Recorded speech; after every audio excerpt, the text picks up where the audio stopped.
Some say that there's no greater love than what a mother has for her own child.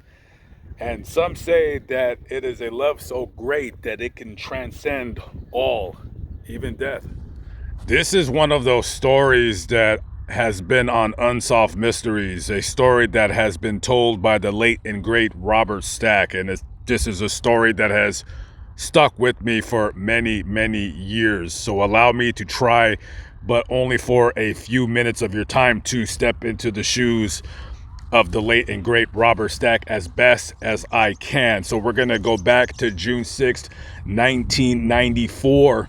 We're in Northern California. 23-year-old Christine Skubish is driving from California over to Carson City, Nevada.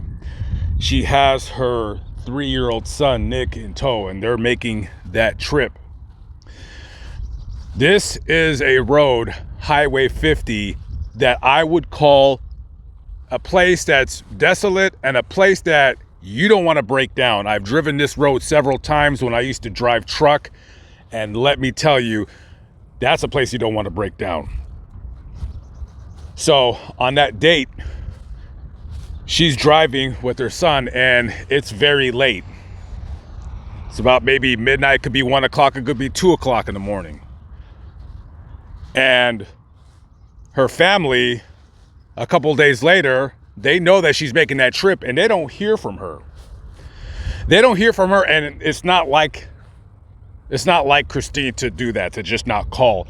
So they call the El Dorado County Sheriff's Office, and they say, hey, Christine was with her kid, and they were supposed to be in Carson City. They never showed up.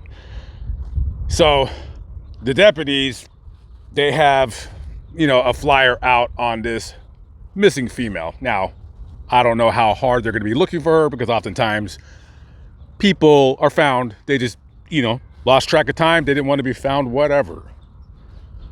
So in the reenactment, let's fast forward. Okay, it's 5 days later since Christine's been missing. And these two people, like a husband and wife, they're driving down that same Highway 50.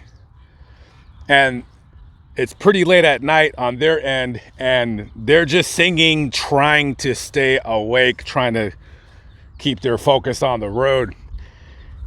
So as they're driving, the passenger, the wife, I think her last name was Hoyt, might have been Deborah Hoyt. So she sees a body of a nude woman right on the side of the road, right there, right on the side of the road. And she's facing towards their direction, completely nude. And she says, oh my God, did you just see that? And the husband's like, what do you mean? There's a woman, she was naked on the side of the road. I don't know why they didn't stop, but they said that they thought it was some kind of prank, or somebody was trying to get them to stop so they could rob them. I don't know. We don't have cell phones back in those days, so they hightail it to the closest payphone to call 911. So they called 911, they told them what they see, they send out a car, and, they go into the area, they don't see anything. Okay, false alarm, maybe she's crazy. Next day, one of the other deputies for the El Dorado County Sheriff's Office, he knows that there's a missing female that was driving on that road. So he goes to that same location of where this lady, this, crazy nut job lady, seen this naked woman. I don't think he's thinking that to himself, but if I were a cop, I'd be thinking the same thing. He goes to the location. He slows down. He's like looking up, scanning the road, and he sees this little black tennis shoe right off the road right there, next to the guardrail.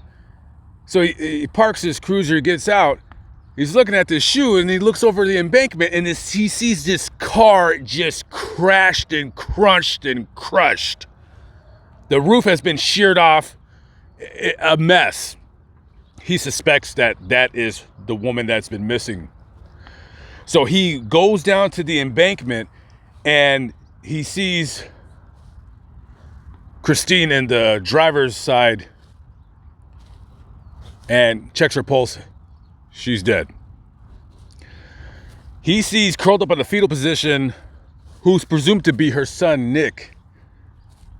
And he checks his pulse too. He's automatically assuming, yeah, he's going to be dead.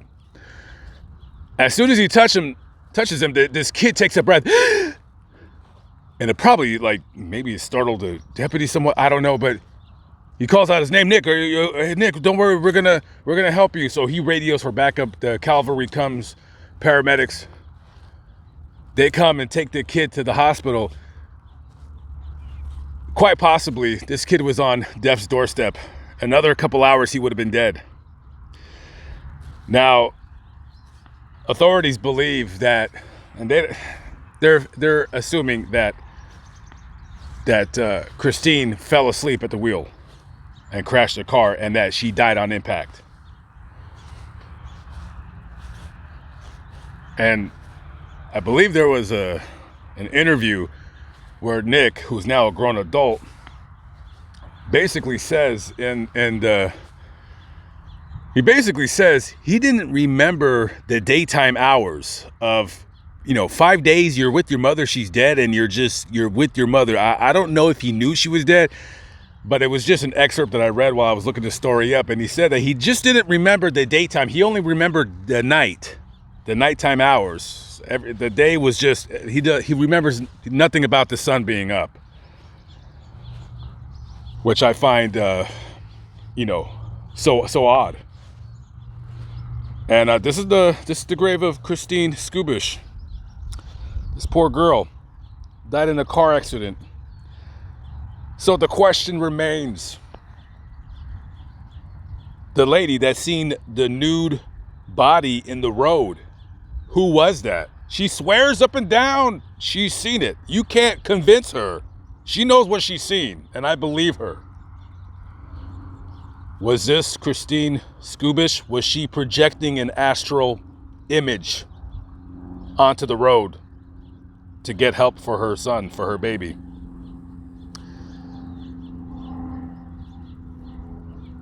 We may never know the answer, but if it wasn't for that lady seeing what she saw on the side of the road, Nick would be dead. The power of a mother's love for her son, does it transcend death? You tell me.